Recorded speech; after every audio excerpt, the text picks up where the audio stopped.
નિમણૂક પામેલા શિક્ષકો માટે પણ ફરજિયાત રાખવામાં આવી। સુપ્રીમ કોર્ટના તાજેતરના ચુકાદા બાદ શિક્ષણ સમાજમાં રોષ ફાટી નીકળ્યો। આ નિર્ણય સામે શિક્ષક સંબંધોને કલેક્ટર મારફતે પ્રધાનમંત્રી અને કેન્દ્રીય શિક્ષણ મંત્રીને આવેદનપત્ર પાઠવી વચલો માર્ગ કાઢવાની માંગ કરી છે।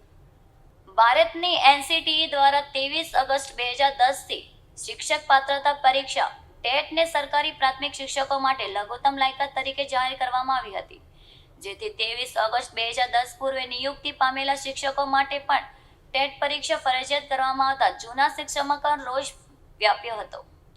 કારણ અગાઉ શિક્ષકોની નિમણૂક જે તે વ્યક્તિના નિયમો અનુસાર થઈ હતી, જેથી બાદમાં આવેલ નિયમો અનુસાર ફરજ નક્કી કરવી એ કુદરતી ન્યાયના વિરુદ્ધમાં હોવાનું શિક્ષકોનું માનવું હતું। પરંતુ ટેટ ફરજિયાત રહેતા શિક્ષકોના સંઘ દ્વારા સુપ્રીમ કોર્ટમાં 2010 પહેલા નિયુક્તિ પામેલા શિક્ષકો માટે ટેટ પરીક્ષાના ફરજિયાતપણામાંથી કાયમી મુક્તિ આપવા જાહેરાત હિતની અરજી કરવામાં આવી હતી, જેને હાલમાં જ સુપ્રીમ કોર્ટ દ્વારા 29 મે 2026ના રોજ ચુકાદો આપી ટેટ પરીક્ષા વર્ષ 2010 પહેલાના શિક્ષકો માટે ફરજિયાત રાખવાનો આદેશ કર્યો હતો, જેની સામે લાખો શિક્ષકોમાં રોષની લાગણી ફેલાઈ હતી।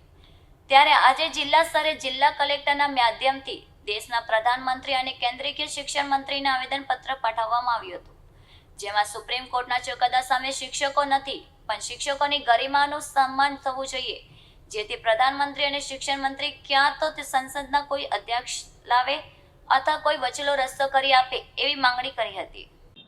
દીપેશ મોહનલાલ ભગત પ્રાથમિક શૈક્ષિક મહાસંઘ નવસારી જિલ્લા અધ્યક્ષ। 2010 પહેલાના શિક્ષકોને ફરજિયાત ટેટ પરીક્ષા આપવા માટે સુપ્રીમ કોર્ટે જે આદેશ આપ્યો છે એ આદેશના વિરોધમાં આજે આખા દેશમાં દરેક જિલ્લા કલેક્ટર કચેરીએ અખિલ ભારતીય રાષ્ટ્રીય શૈક્ષિક મહાસંઘ એના વિરોધમાં આવેદન આપે છે અને વડાપ્રધાનશ્રી અને શિક્ષણ મંત્રીને આહવાન કરે છે કે આપ અધ્યાદેશ લાવો અથવા બીજી કોઈ તરીકાથી અમને આ ટેટની પરીક્ષામાંથી મુક્તિ અપાવો।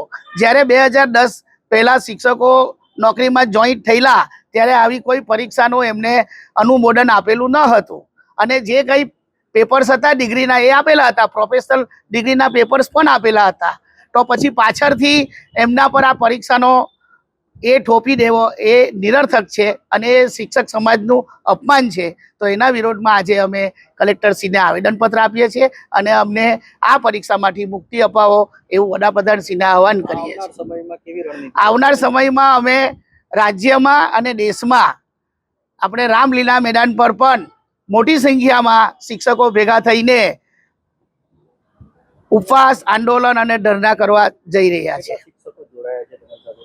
અમારી સાથે અત્યારે તો રાજ્યપાલનો આજે કાર્યક્રમ છે, 500 શિક્ષકોનો અમારો ટાર્ગેટ હતો, પરંતુ કાર્યક્રમ ફેરવી કરાવ્યો અને અમને એકદમ ઓછા શિક્ષકો લાવીને આવેદનપત્ર આપશો એવી સૂચના સ્થાનિક લેવલે મળી હતી, એટલે અમે આટલા મિત્રો હોદ્દેદાર આવીને આજે કલેક્ટરશ્રીને આવેદનપત્ર આપ્યું છે।